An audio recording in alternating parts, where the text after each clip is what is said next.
We used the Golem build to complete the DLC last time, including defeating the final boss. Well, many of you claimed that Mimic tier is still the best as well as some other spirit ashes. Today I'm going to try the Mimic out and please let me know how do you think. We will have some spoilers at the end of the video because there's a lot to talk about the final boss fight with this build. The intention is still to enable our Mimic to do most of the damage to get the kill. While we sit back, relax and occasionally heal ourselves and the Mimic. Just like what we did with our Golem build. By the way, before switching to Mimic, I tried the new Black Knight Commander Andreas Spirit Ash. Well, he turned out to be not dealing much damage nor tanky enough either. He got stunned easily by the boss as well, so he's not a very good option. If you know how to make him stronger, please let me know. Well, we'd better do something new in DLC. After searching a bit around and based on some of your suggestions, we will equip our Mimic with the new Beast Claw weapon. The latter attacks of this weapon not only attack very fast, but also move ourselves ahead, which is very aggressive. Its Ash of War, Savage Claws, also does consecutive damage, but it hits much harder. This sounds perfect for our Mimic to become a killing machine. When we are in the open field without Mimic, we can also attack really fast. The Ash of War can do stun lock, some low poise mobs, even mini bosses. After we decided on what our Mimic will do, here is a very quick scan through our gears.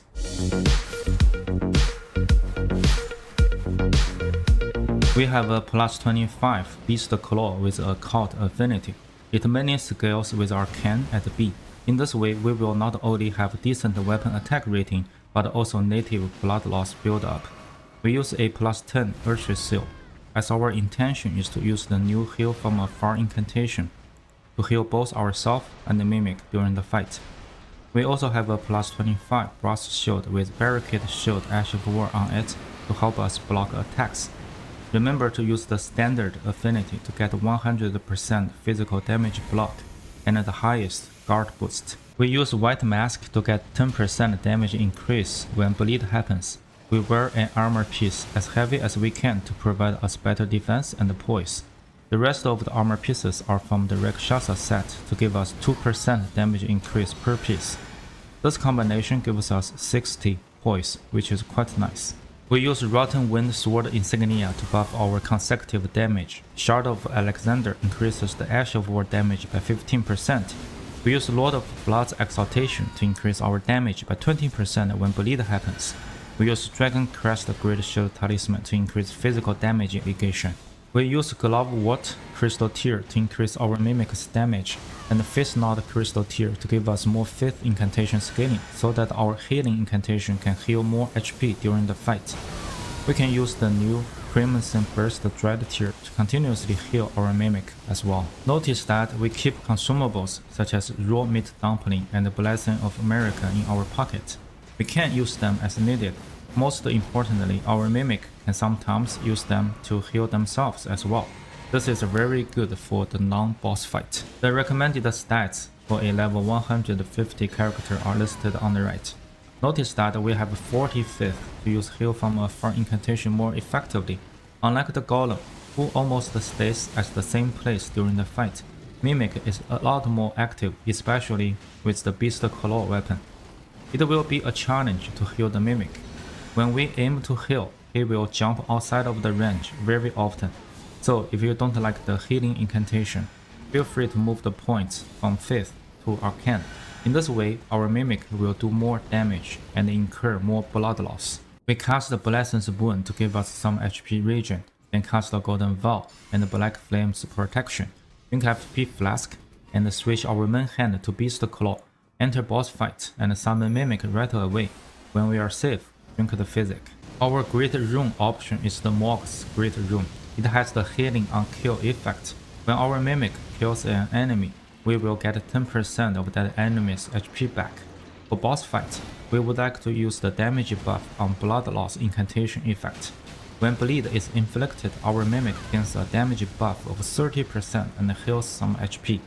This happens a lot in the boss fight, as the Mimic inflicts bleed by himself with our choice of weapon. With our setup, we have no issue killing most of the bosses in the DLC.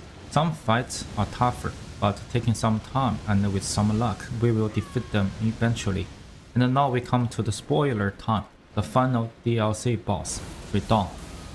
Use the same setup, we got phase 1 done very easily.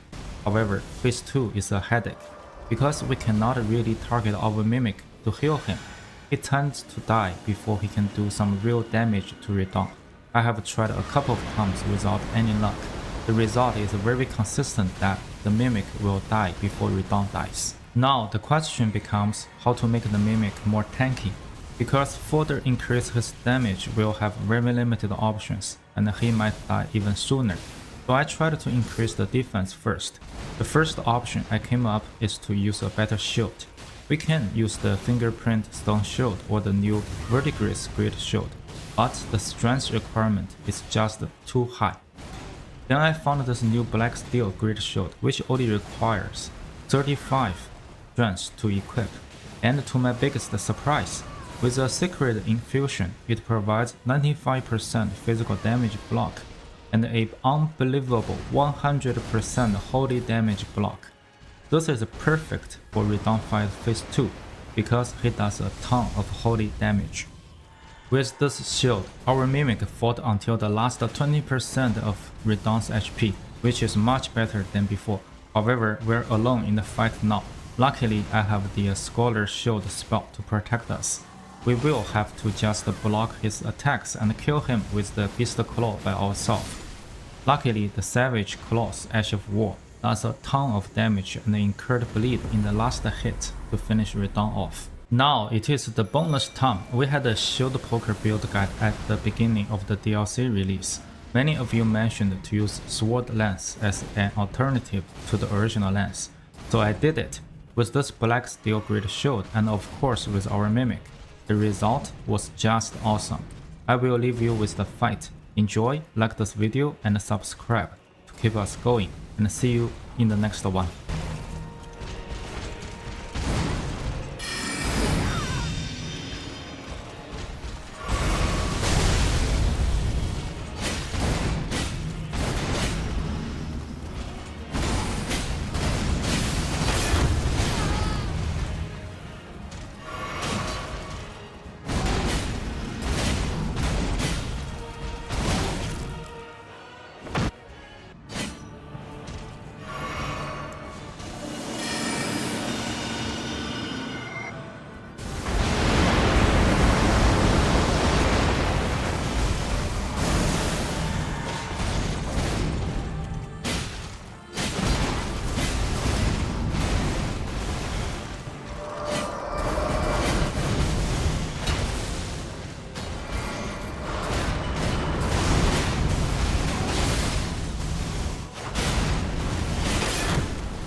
Keep coming like a